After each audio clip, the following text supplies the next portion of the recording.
तो लंबी रेस का घोड़ा है, प्रोड्यूसर बन जा। ये महज एक वाक्य नहीं था, बल्कि वो मीठा जहर था जिसने हिंदी सिनेमा के सबसे महान और सीधे साधे गीतकार की पूरी जिंदगी को अंदर से खोखला कर दिया। राजा की आएगी बारात, रंगीली होगी रात, मगन में। एक ऐसा इंसान जो सिर्फ भावनाएं समझता था, उसे दुनियादारी और व्यापार के उस अंधे कुएं में धकेल दिया गया जहां से वापसी का कोई रास्ता नहीं था। किसी की मुस्कुराहटों पे हो निसार, किसी का दर्द मिल सके। नमस्कार, आदाब, सत श्री अकाल। हेलो दोस्तों, आप सुन रहे हैं हिंदी रेडियो और आज हम किसी चमकते हुए सितारे की नहीं बल्कि उस आसमान की बात करेंगे जिसने उन सितारों को चमकने की जगह दी।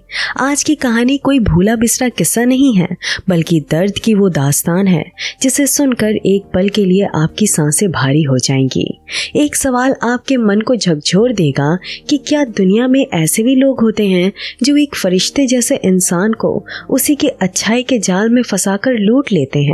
रमैया बस्तावैया, रमैया बस्तावैया, मैंने दिल तुझको दिया, मैंने दिल शैलेंद्र वो इंसान थे जिनके लिखे गीतों ने लाखों टूटे हुए दिल जोड़े, कई लोगों के घर बसाए, पर अफसोस उनका खुद का घर कभी बस नहीं पाया। सवेरे वाली गाड़ी से चले जाएंगे, सवेरे वाली गाड़ी से चले।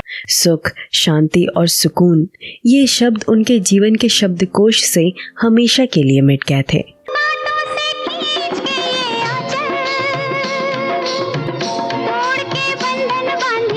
शैलेंद्र का जन्म वैसे तो रावलपिंडी में हुआ था, लेकिन उनके बचपन का एक बड़ा हिस्सा मथुरा की गलियों में बीता। उनका असली नाम शंकरदास केसरी लाल था। बचपन से ही गरीबी और संघर्ष उनके सबसे करीबी साथी थे। जवानी की दहलीज पर कदम रखते ही रोजगार की तलाश उन्हें माया नगरी बॉम्बे ले आए। गलत मुसाफिर मोहलिया रे पिंजरे वाली मियां। यहाँ उन्हें सेंट्रल रेलवे के माटुंगा वर्कशॉप में वेल्डिंग और बॉयलर का काम मिल गया।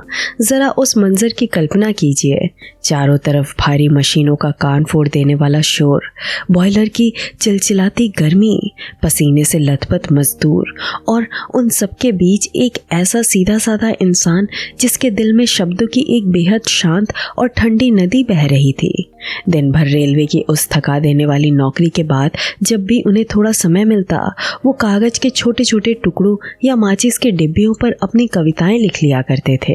यही वो दौर था जब पूरे देश में आजादी की आग धधक रही थी। चाहा क्या क्या मिला बेवफा। शैलेंद्र भी इंडियन पीपल्स थिएटर एसोसिएशन यानी इप्टा से जुड़ गए। इप्टा वो मंच था जहां देश के तमाम बुद्धिजीवी और कलाकार अपने विचार रखते थे। शैलेंद्र अक्सर इप्टा के मुशायरों में अपनी कविताएं पढ़ने लगे। उनकी आवाज में वो दर्द और सच्चाई थी जो सीधा सुनने वाले के दिल को चीर जाती थी। दोस्त दोस्त ना रहा, प्यार प्यार ना। साल 1947 के आसपास का वो एक ऐसा ही मुशायरा था। मंच पर एक दुबला पतला सा लड़का खड़ा था और अपनी पूरी जान लगाकर एक कविता पढ़ रहा था, जलता है पंजाब। इस कविता में बंटवारे का दर्द था, इंसानी खून की बू थी और एक कवि की तड़प थी। उसी मुशायरे में सामने बैठे दर्शकों के बीच एक नौजवान अभिनेता भी मौजूद था जिसकी आंखें इस कवि को देखकर चमक उठी थी। वो अभिनेता कोई और नहीं बल्कि राज कपूर थे। छोटा सा घर होगा बादलों की छाँव में, आशा दीवानी मन में बन। राज कपूर उस वक्त अपनी पहली फिल्म आग बना रहे थे। उन्हें शैलेंद्र के शब्द इतने ताकतवर लगे कि मुशायरा खत्म होते ही वो सीधे शैलेंद्र के पास गए। उन्होंने शैलेंद्र से कहा कि तुम्हारी कविता ने मुझे अंदर तक हिला दिया है, क्या तुम मेरी फिल्म के लिए गीत लिखोगे? राज कपूर को लगा था कि रेलवे का ये आम सा कर्मचारी इस ऑफर को सुनकर खुशी से उछल पड़ेगा, लेकिन शैलेंद्र का जवाब सुनकर राज कपूर सन्ने रह गए। शैलेंद्र ने बड़ी ही शालीनता लेकिन दृढ़ता से कहा, माफ कीजिएगा लेकिन मैं अपनी कविताएं बेचता नहीं हूँ, सिनेमा मेरी दुनिया नहीं है। राज कपूर उस स्वाभिमानी कवि को देखते रह गए। उन्होंने बुरा नहीं माना बल्कि मुस्कुरा कर कहा कि मेरे दरवाजे तुम्हारे लिए हमेशा खुले हैं।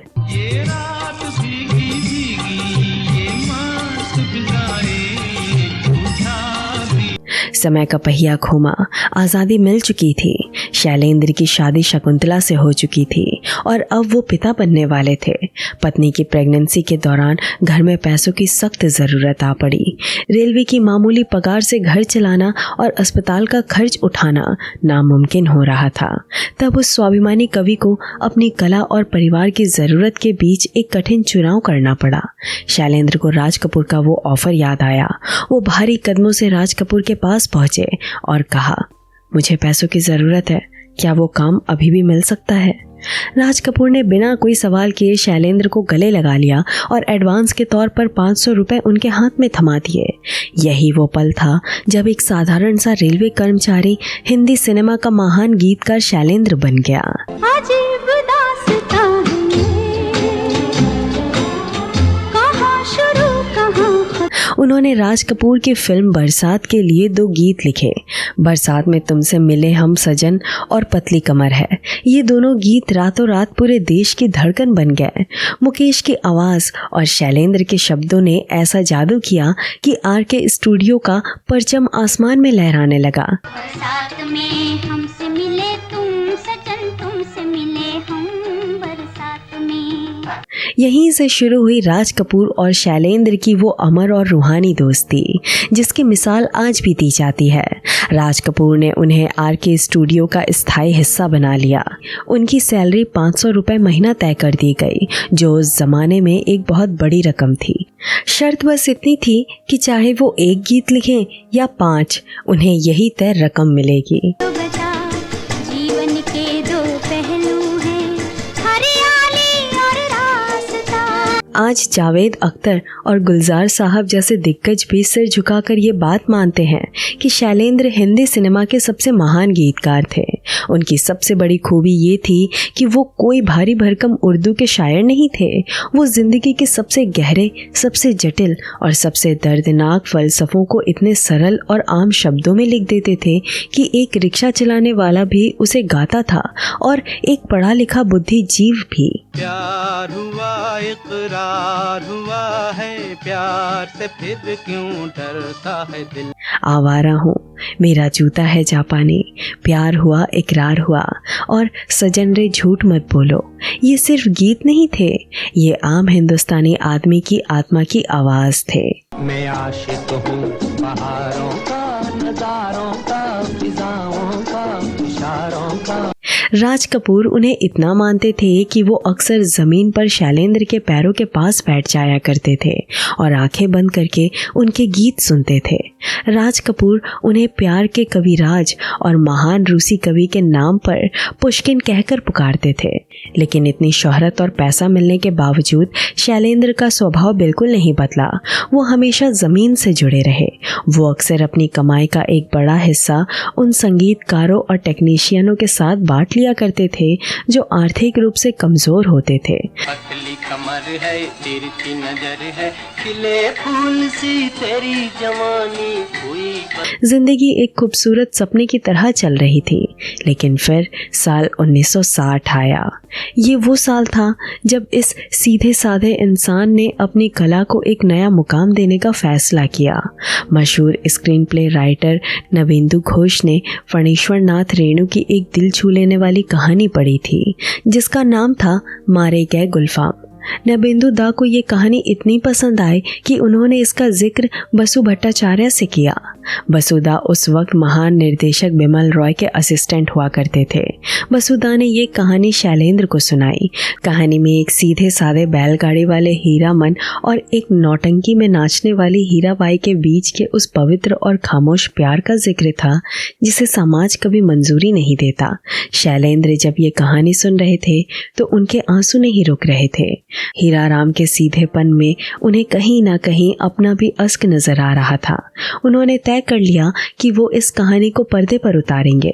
साहित्य और सिनेमा के इस महान संगम का नाम रखा गया तीसरी कसम। दुनिया बनाने वाले क्या तेरे मन में समाई।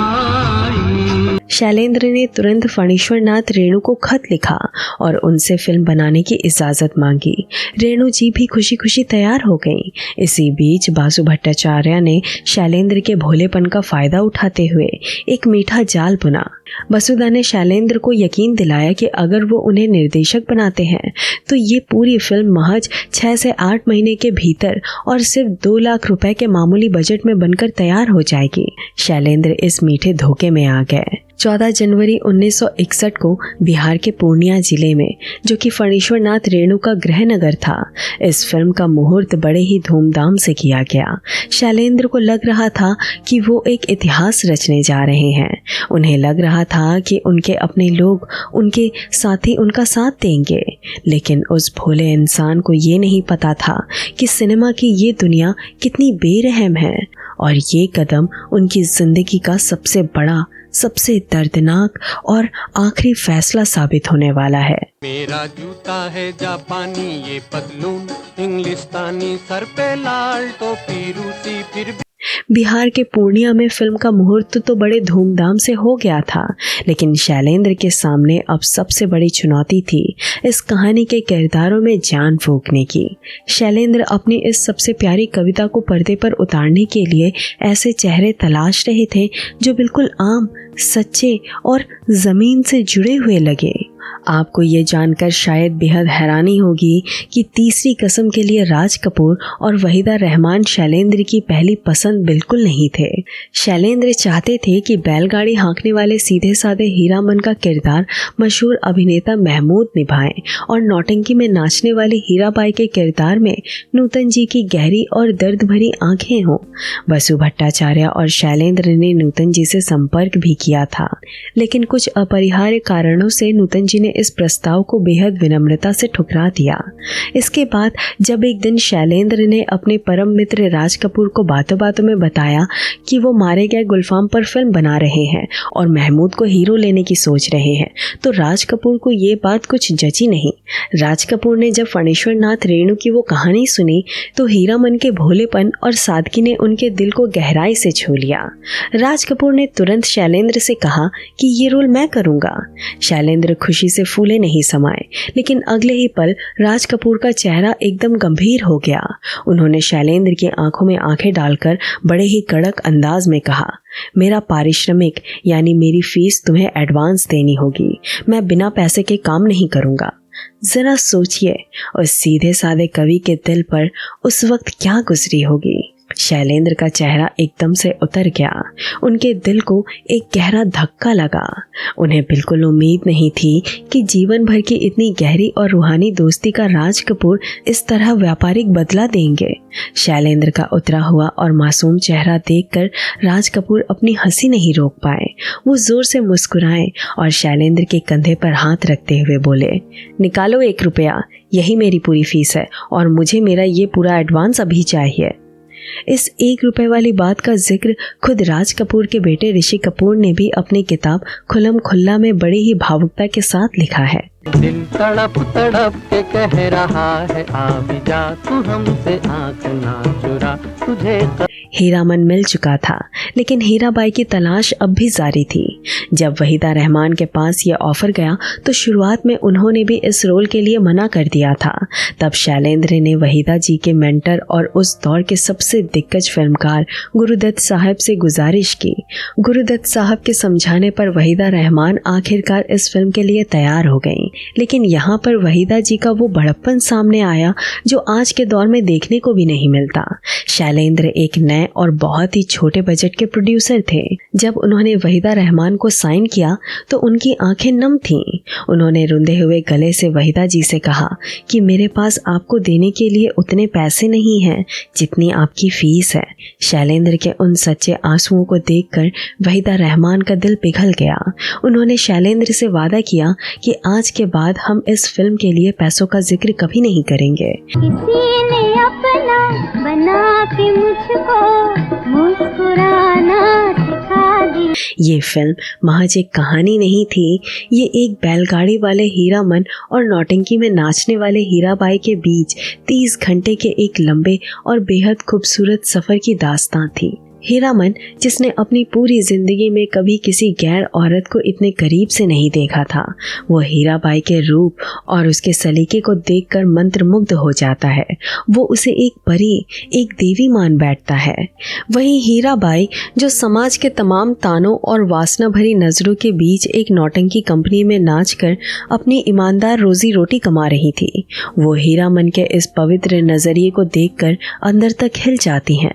वो आज़ाद ख्यालों वाली एक ऐसी महिला थी जो अपने पैरों पर खड़ी थी, जिसे अपना काम पसंद था, लेकिन समाज उसे सिर्फ एक बिकाऊ चीज समझता था।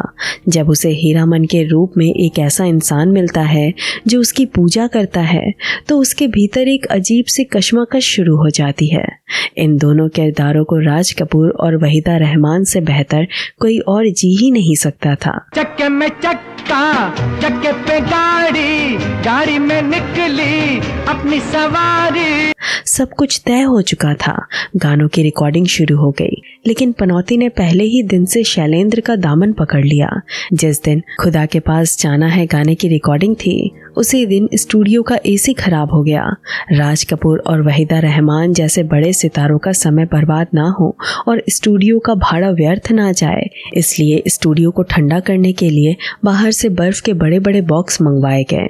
तब जाकर कहीं वो अमर गाना रिकॉर्ड हो सका। सजन रे झूठ मत बोलो, खुदा के पास जाना है नहा। निर्देशक बसु भट्टाचार्य ने शैलेंद्र को भरोसा दिलाया था कि फिल्म 6 से 8 महीने में पूरी हो जाएगी, लेकिन बसुदा का रवैया बहुत ही गैर जिम्मेदाराना था। बतौर स्वतंत्र निर्देशक ये उनकी पहली फिल्म थी, जिस पर बिमल रॉय के सिनेमा की गहरी छाप थी, लेकिन उनका स्वभाव सेट पर मौजूद अन्य लोगों को बिल्कुल पसंद नहीं आता था। इतना ही नहीं, वो बिन बताए कई दिनों तक शूटिंग से गायब भी हो जाया करते थे। शैलेंद्र को लगा कि अगर प्रोडक्शन की जिम्मेदारी घर के ही किसी व्यक्ति को दे दी जाए तो चीज़ें समय पर होंगी और उनका बहुत सारा पैसा बच जाएगा। यही सोचकर उन्होंने अपनी पत्नी शकुंतला के भाई यानी अपने साले को फिल्म का प्रोडक्शन कोऑर्डिनेटर बना दिया। शैलेंद्र की जिंदगी की ये सबसे बड़ी, सबसे भयानक और सबसे जानलेवा भूल साबित हुई। शकुंतला का भाई शैलेंद्र के उन खूबसूरत सपनों का सबसे बड़ा दुश्मन और एक आस्तीन का सांप निकला। तीसरी कसम फिल्म की कहानी के हिसाब से शूटिंग मुंबई के आसपास बसे किसी भी एक छोटे से गांव में बड़े आराम से की जा सकती थी, लेकिन शकुंतला के भाई ने शैलेंद्र के भरोसे का खून करते हुए पूरी यूनिट को मध्य प्रदेश के सागर और जबलपुर के बीच बसे एक छोटे से गांव खिमलासा में ले जाने का फैसला किया। राज कपूर, वहीदा रहमान, मुकेश और पूरी यूनिट को 15 दिन का बोलकर बीना के पास उस खिमलासा गाँव में ले जाया गया। शकुंतला के भाई ने सबको ये यकीन दिलाया था कि इतनी दूर जाकर शूटिंग करने का फैसला उसने शैलेंद्र बाबू से पूछकर ही लिया है। वहीदा जी, राज कपूर और मुकेश ने भी ये सोचकर कोई सवाल नहीं किया कि वो शैलेंद्र के घर का आदमी है तो शैलेंद्र को पता ही होगा, लेकिन असलियत तो कुछ और ही थी। शैलेंद्र को तो इस बात की भनक भी नहीं थी कि पूरी यूनिट को खिमलासा क्यों ले जाया गया है। बाद में जब इस भ्रष्टाचार की परतें खुली तो पता चला कि शकुंतला के भाई की प्रेमिका उस खिमलासा गांव में रहती थी। सिर्फ अपनी माशुका के करीब रहने और शैलेंद्र के पैसों पर ऐश करने के लिए वो पूरी यूनिट को वहां ले गया था। उसने शैलेंद्र को इतनी बेरहमी से लूटा जिसकी कोई मिसाल नहीं मिलती। आप खुद सोचिए, इस पूरी फिल्म में किसी भी कलाकार ने सूट बूट नहीं पहना है, हर कोई धोती कुर्ते और साड़ी में है। फिर भी उस शख्स ने प्रोडक्शन के खाते में 20 महंगे अंग्रेजी कपड़ों का भारी भरकम बिल जोड़कर पैसा अपनी जेब में डाल लिया। हद तो तब पार हो गई जब उसने बैलों के मरने की झूठी कहानी रची। उसने खाते में लिखा कि शूटिंग के लिए खरीदे गए बैल अचानक मर गए और फिर नए बैलों की खरीदारी का फर्जी बिल बनाकर शैलेंद्र को अंदर तक चूस लिया। शैलेंद्र मुंबई में बैठकर अपने उन कर्जों की आग में धीरे धीरे जल रहे थे जो उन्होंने अपने ही लोगों पर आंख मूंद कर भरोसा करने की वजह से लिए थे। उन्हें ये नहीं पता था कि जिस फिल्म को वो एक साहित्य की इबादत समझकर बना रहे हैं, उनके अपने ही लोग उन्हें एक चारागाह समझकर चल रहे हैं। खिमलासा गांव के उस मनहूस और धोखेबाज शूटिंग के बाद शैलेंद्र मुंबई तो लौट आए, लेकिन उनका सुकून हमेशा के लिए उसी गांव की धूल में कहीं खो गया। एक सीधा साधा कवि जिसने कभी पैसों का हिसाब नहीं रखा था, वो अब कर्ज के एक ऐसे भयानक चक्रव्यूह में फंस चुका था जहां से बाहर निकलने का हर रास्ता बंद हो रहा था। बसु भट्टाचार्य ने शैलेंद्र को बड़े ही मीठे शब्दों में भरोसा दिलाया था कि ये फिल्म महज 6 महीनों में और 2 लाख रुपए के मामूली बजट में बनकर तैयार हो जाएगी, लेकिन हकीकत में वक्त रेत की तरह हाथों से फिसलता जा रहा था। 6 महीने का वो झूठा वादा 5 साल के लंबे और घुटन भरे इंतजार में बदल गया, और जो बजट 2 से 3 लाख रुपए तय हुआ था वो सारी हदें पार करते हुए 22 से 23 लाख रुपए तक पहुंच गया। जरा सोचिए उस इंसान की मानसिक हालत क्या होगी जिसकी अपनी पगार कुछ 100 रुपए हो और उस पर लाखों का कर्ज चढ़ जाए। सब कुछ सीखा हमने, ना सीखी होशियारी, सच है दुनिया वालों। शैलेंद्र अब ब्याजखोरों और साहूकारों के उस गहरे दलदल में गले तक डूब चुके थे, जहां हर दिन उन्हें अपनी कला की कीमत अपने आंसुओं से चुकानी पड़ रही थी। मुसीबतों का पहाड़ यहीं खत्म नहीं हुआ। फिल्म के निर्देशक बसु भट्टाचार्य, जिनके ऊपर इस फिल्म को पूरा करने की सबसे बड़ी जिम्मेदारी थी, उनका बर्ताव दिन ब दिन गैर जिम्मेदाराना होता गया। वो सेट पर मनमानी करते और यूनिट के लोगों के साथ उनका व्यवहार भी बहुत रूखा था। हद तो तब हो गई जब बसुदा आदि फिल्म बीच भंवर में छोड़कर ही गायब हो गए। एक ऐसा जहाज जिसने साहित्य के समंदर में एक खूबसूरत सफर की शुरुआत की थी, अब वो बिना कप्तान के डूबने की कगार पर आ खड़ा हुआ था। शैलेंद्र पूरी तरह से टूट चुके थे। उन्हें लगा कि अब सब कुछ खत्म हो गया है, लेकिन ऐसे अंधेरे वक्त में एक बार फिर वो इंसान उनके साथ चट्टान की तरह खड़ा हुआ जिसने जीवन भर की दोस्ती का फर्ज सिर्फ 1 रुपए में निभाया था। महान अभिनेता राज कपूर और उनके साथ दिग्गज गायक मुकेश साहब ने शैलेंद्र के इस डूबती नैया को अपने कंधों पर उठा लिया। जब राज कपूर की अपनी होम प्रोडक्शन फिल्म संगम और वहीदा रहमान की फिल्म गाइड की शूटिंग हो गई, तो राज कपूर ने फैसला किया कि वो अपने दोस्त की इस अधूरी फिल्म को खुद डायरेक्ट करेंगे। राज कपूर और मुकेश की जोड़ी ने दिन रात एक कर दिया। राज कपूर ने कैमरे के पीछे और आगे दोनों जगह पूरी जान लगा दी। उन्होंने फिल्म की बची हुई शूटिंग पूरी की, उसकी एडिटिंग करवाई और बहुत ही बारीकी के साथ तीसरी कसम की शानदार पैकेजिंग तैयार की। राज कपूर चाहते थे कि उनके दोस्त की ये फिल्म किसी भी तरह बॉक्स ऑफिस पर अपना कमाल दिखाए, ताकि शैलेंद्र इस भारी कर्ज से आजाद हो सके। इसी उम्मीद के साथ राज कपूर ने अपने आर के स्टूडियो में इस फिल्म की एक बेहद खास और स्पेशल स्क्रीनिंग आयोजित की। इस स्क्रीनिंग में मुंबई और देश भर के सबसे बड़े डिस्ट्रीब्यूटर्स को बुलाया गया था। फिल्म शुरू हुई। शैलेंद्र के रचे हुए अमर गीत, फणीश्वर नाथ रेणु की शानदार कहानी, शंकर जय किशन का जादुई संगीत और वहीदा राज कपूर का बेमिसाल अभिनय, सब कुछ बहुत ही बेहतरीन चल रहा था। लेकिन जैसे ही फिल्म अपने आखिरी पड़ाव पर पहुंची, जैसे ही वो दृश्य आया जहां हीराबाई हमेशा के लिए हीरामन को छोड़कर ट्रेन से चली जाती हैं और उन दोनों का कभी मिलन नहीं होता, वैसे ही डिस्ट्रीब्यूटर के बीच एक अजीब सी बेचैनी फैल गई। स्क्रीनिंग खत्म होते ही हॉल में सन्नाटा छा गया। सब आपस में फुसफुसाने लगे। डिस्ट्रीब्यूटर्स ने राज कपूर को किनारे ले जाकर साफ शब्दों में कह दिया कि अगर आखिर में हीरो और हीरोइन का मिलन नहीं होगा तो ये फिल्म बॉक्स ऑफिस पर औंधे मुंह गिर जाएगी। भारत की जनता सिनेमा घर में अपने दुखों को भुलाने आती है। वो ऐसा दुखद और रुला देने वाला अंत देखकर कभी खुश नहीं होगी। राज कपूर एक बहुत बड़े शोमैन थे। वो सिनेमा के व्यापार को रग रग से वाकिफ थे। उन्हें डिस्ट्रीब्यूटर्स की ये बात बिल्कुल सही लगी। राज कपूर ने शैलेंद्र को अपने पास बिठाया और उन्हें बहुत प्यार से समझाते हुए अपनी खुद की फिल्म आहा का उदाहरण दिया। राज कपूर ने कहा कि कविराज, मेरी फिल्म आहा का क्लाइमैक्स भी तीसरी कसम की तरह बेहद दुखद और नकारात्मक था और जब वो नहीं चली तो मुझे भी अपनी फिल्म का अंत दोबारा फिल्माना पड़ा था। राज कपूर ने शैलेंद्र से गुजारिश की कि वो हीरामन और हीराबाई का मिलन करवा दे ताकि डिस्ट्रीब्यूटर्स इसे खरीद लें और फिल्म पैसे कमा सके। लेकिन यहाँ पर उस सीधे साधे इंसान के भीतर का वो स्वाभिमानी कवि एक बार फिर जाग उठा, जिसने सालों पहले राज कपूर को अपनी कविताएं बेचने से मना कर दिया था। शैलेंद्र ने साफ कह दिया कि अगर मैंने इस फिल्म का क्लाइमैक्स बदल दिया तो इस फिल्म के नाम का मतलब ही क्या रह जाएगा। हीराबाई उसे नहीं मिलती हैं, उसका दिल टूटता है, इसलिए तो हीरामन अपनी वो तीसरी कसम खाता है कि वो अब कभी अपनी बैलगाड़ी में नौटंकी वाली को नहीं बिठाएगा। शैलेंद्र ने कहा कि मैं पैसे कमाने के लिए साहित्य की आत्मा की हत्या नहीं कर सकता। शैलेंद्र की इस जिद में फणीश्वर नाथ रेणु ने भी उनका पूरा साथ दिया।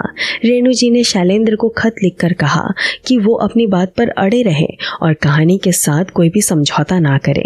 शैलेंद्र नहीं झुके, उन्होंने कला को व्यापार के आगे बिकने नहीं दिया, लेकिन इस फैसले की कीमत उन्हें अपनी जान देकर चुकानी पड़ी। जैसे ही फाइनेंसरों और साहूकारों को ये भनक लगी कि फिल्म बनकर तैयार है लेकिन डिस्ट्रीब्यूटर उसे खरीद नहीं रहे हैं, तो उन्होंने शैलेंद्र को नोचना शुरू कर दिया। उनके घर के चक्कर कटने लगे। शैलेंद्र के खिलाफ एक के बाद एक कई एफआईआर दर्ज हो गए और मामला कोर्ट कचहरी तक पहुंच गया। जो इंसान कल तक महफिलों की जान हुआ करता था, अब उसे धमकियां मिलने लगी थी। उन फाइनेंसरों में से एक इतना बेरहम था, उसने तो ये तक कह दिया कि अगर शैलेंद्र ने मेरे पैसे नहीं लौटाए तो मैं उनकी कब्र खोदकर भी अपना पैसा वसूल करूंगा। अंधे जहान के अंधे रास्ते जाएं तो जाएं कहां। इन तीखे तानों, अपनों के धोखे और कर्ज के इस पहाड़ ने शैलेंद्र के दिलो दिमाग को बुरी तरह से झकझोर दिया। उन्हें हर तरफ बस अंधेरा ही अंधेरा नजर आ रहा था। उस महान गीतकार ने लोगों से मिलना जुलना बिल्कुल बंद कर दिया और खुद को एक कमरे में कैद कर लिया। सिगरेट के धुएं और शराब के प्यालों में वो अपना दर्द डुबोने की नाकाम कोशिश करने लगे। कर्ज के उस खौफनाक दलदल, साहूकारों की गंदी गालियों और अपनों के दिए गए खंजरों ने शैलेंद्र के नाजुक और सीधे साधे दिल को पूरी तरह से छलनी कर दिया था। जो इंसान महफिलों की जान हुआ करता था, जिसकी हंसी से आरके स्टूडियो गूंज उठता था, वो अब पूरी तरह से खामोश हो गया था। शैलेंद्र ने खुद को एक अंधेरे कमरे में कैद कर लिया था। बाहर की दुनिया से उन्होंने अपना हर नाता तोड़ लिया था। उनके पास अब ना तो किसी साहूकार का कर्ज चुकाने के पैसे थे और ना ही अपनी उस महान कला को व्यापार के तराजू पर तौलने की हिम्मत। मेरे दिल कहीं और चल, गम की दुनिया से। निराशा के उस भयानक अंधेरे में शैलेंद्र का इकलौता सहारा अब सिर्फ सिगरेट का धुआं और शराब के प्याले बन गए थे। जिस लिवर ने कभी उनकी जिंदगी की धड़कन को संभाला था, वो अब सिरोसिस जैसी जानलेवा बीमारी की चपेट में आ चुका था। शैलेंद्र अंदर ही अंदर खोखले होते जा रहे थे। लेकिन कमाल की बात देखिए, शरीर भले ही हार मान रहा था, लेकिन उस कवि की रूह और उसकी कलम अब भी जिंदा थी।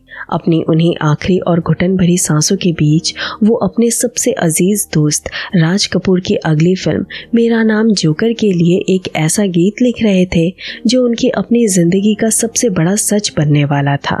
जीना यहाँ मरना यहाँ, इसके सिवा जाना कहाँ। जीना यहाँ मरना यहाँ, इसके सिवा जाना। जरा सोचिए, उस अंधेरे कमरे में खांसते हुए, दर्द से तड़पते हुए जब शैलेंद्र ने ये पंक्तियां लिखी होंगी तो उनके दिल पर क्या गुजरी होगी। नियति का क्रूर मजाक देखिए। इस गाने की महज कुछ ही लाइनें लिखने के बाद शैलेंद्र की उंगलियों ने जवाब दे दिया। उनकी कलम हमेशा के लिए रुक गई। जो गीत वो अधूरा छोड़कर गए थे, उसे बाद में उनके बेटे मनोज शैलेंद्र ने अपने आंसुओं से पूरा किया। समय तेजी से फिसल रहा था और फिर आया 13 दिसंबर 1966 का वो मनहूस दिन। ये वो दिन था जब शैलेंद्र का शरीर बिल्कुल जवाब दे गया। बिस्तर पर पड़े हुए वो सूखे पत्ते की तरह कांप रहे थे। उनकी सांसें उखड़ने लगी थीं। उनकी पत्नी शकुंतला ने जब अपने पति की ये खौफनाक हालत देखी तो उनके पैरों तले जमीन खिसक गई। घबराहट और आंसुओं के बीच उन्होंने तुरंत फोन उठाया और राज कपूर को कॉल किया। दूसरी तरफ राज कपूर के घर में उस वक्त एक बिल्कुल अलग ही माहौल था।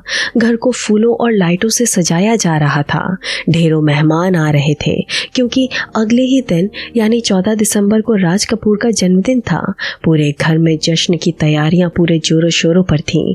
लेकिन जैसे ही राज कपूर ने फोन पर शकुंतला की रोती हुई आवाज सुनी और अपने प्यारे पुष्किन की बिगड़ती हालत के बारे में जाना, उनके हाथों से फोन छूट गया। वो महान शोमैन अपना सारा जश्न, सारी तालियां वहीं छोड़कर नंगे पांव शैलेंद्र के घर की तरफ दौड़ पड़ा। राज कपूर ने बिना एक पल गवाए शैलेंद्र को तुरंत अस्पताल में भर्ती करवाया। कुछ ही देर में ये बुरी खबर आग की तरह फैल गई और महान गायक मुकेश भी बदहवास हालत में अस्पताल पहुंच गए। लेकिन अस्पताल के उस कमरे का दरवाजा खोलते ही मुकेश ने जो मंजर देखा, उसने उनकी रूह कपा दी। बिस्तर पर पड़े शैलेंद्र की मानसिक स्थिति पूरी तरह से असंतुलित हो चुकी थी। दर्द और बुखार के उस भयानक बवंडर में वो अपना सुध-बुध खो चुके थे। वो जोर जोर से कुछ बड़बड़ा रहे थे, कभी रोते, कभी शून्य में घूरने लगते। उन्हें बिस्तर पर रोकने के लिए 3-4 लोगों ने उन्हें कसकर पकड़ा हुआ था। अपने सबसे प्यारे दोस्त को इस तरह पागलों जैसी हालत में तड़पता देखकर मुकेश वहीं जमीन पर बैठ गए और फूट फूट कर रोने लगे। वो आवाज जो दुनिया को रुलाती थी आज खुद सिसक रही थी। बगल वाले कमरे का नजारा और भी ज्यादा दिल चीर देने वाला था। शैलेंद्र की पत्नी शकुंतला और उनके मासूम बच्चे एक कोने में बैठकर बिलख रहे थे। राज कपूर की पत्नी कृष्णा जी उन्हें गले लगाकर ढांढस बांधने की नाकाम कोशिश कर रही थी। वो पूरी रात एक भयानक कयामत की तरह गुजरी। किसी तरह दवाइयों के असर से शैलेंद्र को थोड़ी नींद आई और सबने एक गहरी राहत भरी सांस ली। रात का वो काला पर्दा हटा और 14 दिसंबर की वो मनहूस सुबह हो गई। ये वही तारीख थी जब राज कपूर का जन्मदिन था। अस्पताल के उस बिस्तर पर शैलेंद्र जिंदगी और मौत के बीच झूल रहे थे। उनकी सांसें एक एक करके कम हो रही थीं, लेकिन उस बेसुध और दर्दनाक हालत में भी उस महान इंसान को अपने दोस्त का जन्मदिन याद था। मौत जब उनके सिरहाने खड़ी थी तब भी शैलेंद्र बार बार बिस्तर से उठने की कोशिश कर रहे थे। वो बड़बड़ा रहे थे कि मुझे जाने दो, आज मेरे दोस्त का जन्मदिन है, मुझे उसे बधाई देने जाना है। डॉक्टर और मुकेश ने उन्हें रोक रखा, उन्हें हिलने तक नहीं दिया। वो तड़पते रहे, अपनी आखिरी कसर को पूरा करने के लिए छटपटाते रहे, लेकिन मौत किसी की नहीं सुनती। शाम होते होते उस तड़पते हुए शरीर ने हार मान ली। अपने परिवार, अपने दोस्त मुकेश और शंकर जयकिशन की नम आंखों के सामने वो जादुई कलम हमेशा के लिए खामोश हो गई। करोड़ों दिलों में प्यार जगाने वाला वो सीधा साधा कवि हमेशा के लिए पर्दे के पीछे चला गया। जैसे ही राज कपूर को ये खबर मिली, वो पागलों की तरह अस्पताल की तरफ भागे। जब राज कपूर ने अपने उस पुष्किन की बेजान देह को देखा तो वो अपने सारे रुतबे, अपने सारे स्टारडम को भूलकर शैलेंद्र के शव से लिपट गए। वो एक छोटे बच्चे की तरह दहाड़े मार मार कर रोने लगे। उनका सबसे अजीज दोस्त, उनका सबसे सच्चा साथी, उनके ही जन्मदिन के दिन उन्हें हमेशा के लिए छोड़कर चला गया था। बाद में धर्मयुग मैगजीन में अपना दर्द बयां करते हुए राज कपूर ने लिखा था कि मेरी आत्मा शैलेंद्र के साथ थी। हमारा रिश्ता इस जन्म का नहीं बल्कि कई जन्मों का था। शैलेंद्र हमेशा के लिए खामोश हो गए थे, लेकिन उनके पीछे छूट गई थी उनकी वो सबसे प्यारी और अधूरी कविता, जिसे दुनिया तीसरी कसम के नाम से जानने लगी थी। बरसात में हमसे मिले तुम सजन, तुमसे मिले हम बरसात में। उनके गुजर जाने के बाद भी साहूकारों और फाइनेंसरों का वो खौफनाक साया उनके परिवार पर मंडरा रहा था। शैलेंद्र की मौत के कुछ समय बाद बिना किसी बड़े शोर शराबे और पब्लिसिटी के दिल्ली और देश के कुछ अन्य थिएटर्स में तीसरी कसम को रिलीज किया गया। शुरुआती नज़ारा बिल्कुल वैसा ही था जिसका डर उन लालची डिस्ट्रीब्यूटर्स को था। सादगी और साहित्य से सजी इस फिल्म का वो रुला देने वाला अंत आम दर्शकों को बिल्कुल रास नहीं आया। लोग सिनेमा घरों में मनोरंजन और सुखद अंत देखने आते थे, लेकिन जब उन्होंने पर्दे पर हीरामन का वो मासूम दिल टूटते देखा और हीराबाई को हमेशा के लिए दूर जाते देखा तो उन्हें अजीब सी घुटन महसूस हुई। दर्शक फिल्म को बीच में ही अधूरा छोड़कर थिएटर से बाहर निकलने लगे। बॉक्स ऑफिस पर तीसरी कसम को एक बहुत बड़ी फ्लॉप फिल्म घोषित कर दिया गया। एक महान इंसान ने अपनी जान देकर जो कला रची थी उसे दुनिया ने पहले ही कदम पर ठुकरा दिया था। लेकिन कहते हैं ना कि सच्ची कला कभी मरती नहीं है, वो बस अपना सही वक्त तलाशती है। शैलेंद्र की मौत के करीब 4 महीने बाद जैसे जैसे लोगों ने इस कहानी की गहराई और इसके पीछे छुपे उस सीधे साधे इंसान के दर्द को समझना शुरू किया, तीसरी कसम का जादू धीरे धीरे पूरे भारत की रगों में दौड़ने लगा। शंकर जयकिशन का वो जादुई संगीत, राज कपूर का वो मासूम चेहरा और वहीदा रहमान की वो दर्द भरी आंखें दर्शकों को दोबारा थिएटर्स की तरफ खींचने लगीं। देखते ही देखते ये फिल्म ऐतिहासिक और ब्लॉकबस्टर हिट बन गई। इस फिल्म ने इतनी जबरदस्त कमाई की जिसकी किसी ने कल्पना तक नहीं की थी। बॉक्स ऑफिस पर पैसों की ऐसी बारिश हुई कि उसका सही हिसाब किताब रखने के लिए कोर्ट को एक विशेष कमेटी का गठन करना पड़ा। उसी कमाई के एक हिस्से से शैलेंद्र के परिवार के ऊपर लदा हुआ वो सारा भारी भरकम कर्ज पाई पाई करके चुका दिया गया।